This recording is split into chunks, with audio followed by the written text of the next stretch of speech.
Talagang walang katapusan ng diskusyon or anong tawag dito, pag-uusap, opinyon ng mga politiko, abogado at iba pa. Kasama na ang media, social media dito sa impeachment. Matapos nga pong ibitin-bitin, mag-dribble-dribble, i-delete talaga ng Senado, kaya inabot ng 4 na buwan walang nangyari. Ngayon, ang pinag-uusapan naman ay tutuloy ba o hindi? I-withdraw ba o hindi ang kaso? Ayan, pinanindigan po ng si Atty. Flores, isa sa mga prosecutors, na wala silang plano na i-repile yan. Kasi na-file nila. Nandyan na ang kaso, yung article of impeachment dapat ituloy. Yan ang kanya sinasabi. Pati na rin po yung reaksyon at statement nitong tatlong senador, si Senator-elect Tulfo, Erwin Tulfo, Senator-elect Pangilinan, at saka Tito Soto. Pakinggan po ninyo itong report na ito para madinig nyo ang kanilang mga paliwanag, ang kanilang paniniwala na dapat ay ituloy na lang. Ayan o, di ba? Dapat lang naman. Ituloy na, kailangan. Para malaman na kung ano nangyari. Talaga bang may ebidensya o wala? Kung may ebidensya, matanggal si Sarah. Kung wala, ay di baliwala. Parang gano'n. Pakinggan natin ito. House Impeachment Prosecutor Representative Jonathan Keith Flores said there is no such plan. He added the House has just certified that the complaint was filed in accordance with its rules and the Constitution and that there is no reason to think about filing it again. The Senate Impeachment Court has yet to comment on the matter. Meanwhile, Tulfo and incoming Senator Kiko Pangilinan said the impeachment trial should continue in the 20th Congress. Stand ko din na lang sa Congress and para ilatag natin sa tao, di ba?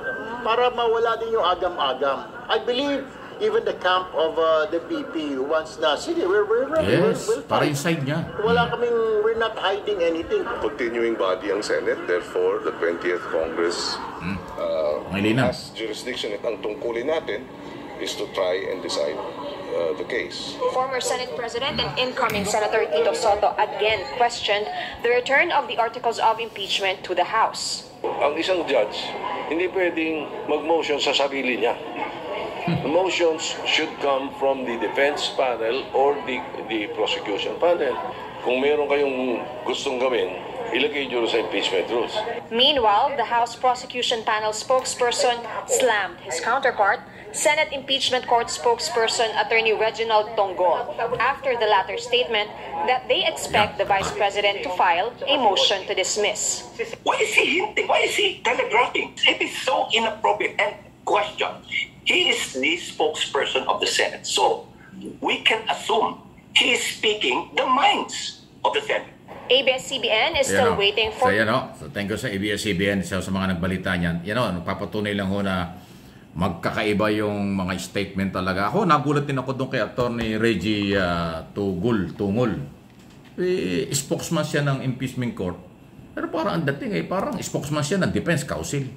Ibang dating talaga. Hindi ko alam kung bakit ganon. Kung bakit yun ang kung bakit yun ang ginawang spokesman ng Senado o ng impeachment court. Di ba? Dapat ang Senado at ang kanilang spokesman nakatutok lang sa tamang proseso at kung ano ang update na inaabangan ng bayan, kung ano ang kailang magagawa at ginagawa. Dapat ganon. Huwag na siyang makaalam sa kung ano yung mga maaaring motion ng magkabilang panig. Hindi trabaho ng impeachment court na sila ang magturo, magbigay ng idea sa kung ano mga motion for dismiss, motion kung ano-ano, inhibition. Hindi yun. Hindi trabaho yun ng Senado. Di ba? Yun ay trabaho talaga ng defense counsel at ng prosecution.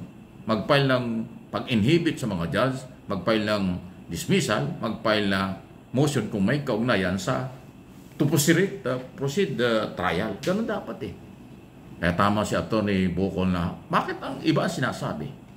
Kaya nga, abangan ninyo.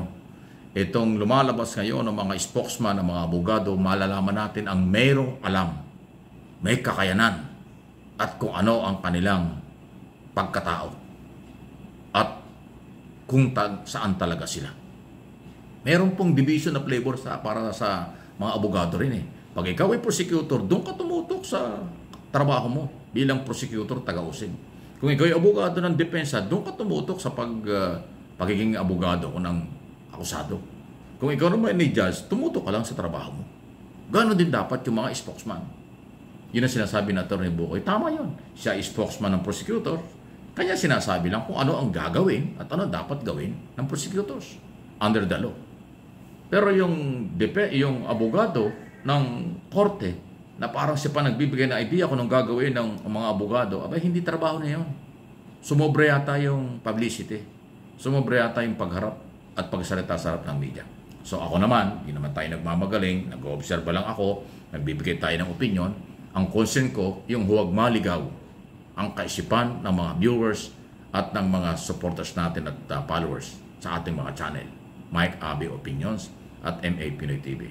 Dapat kung ano po yung totoo, naaayon sa tamang proseso.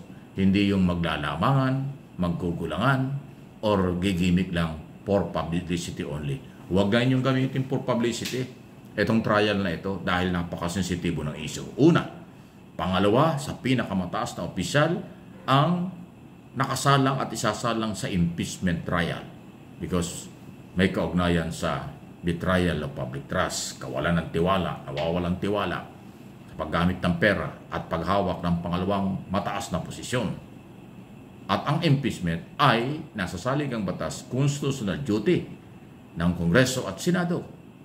Trabaho ng Kongreso, i-entertain, i-sponsor kung kailangan ang complainant. Gawin ang article of impeachment. Pag nasa Senado, obligasyon ng Senador Judges mag-trial at magdesisyon kung convict or acquittal ang akusado after trial. Ayun, tayo na mga Pilipino, mamamayang Pilipino, tayo ang gumagastos at pera nating galing sa buwis ang ginagastos nila.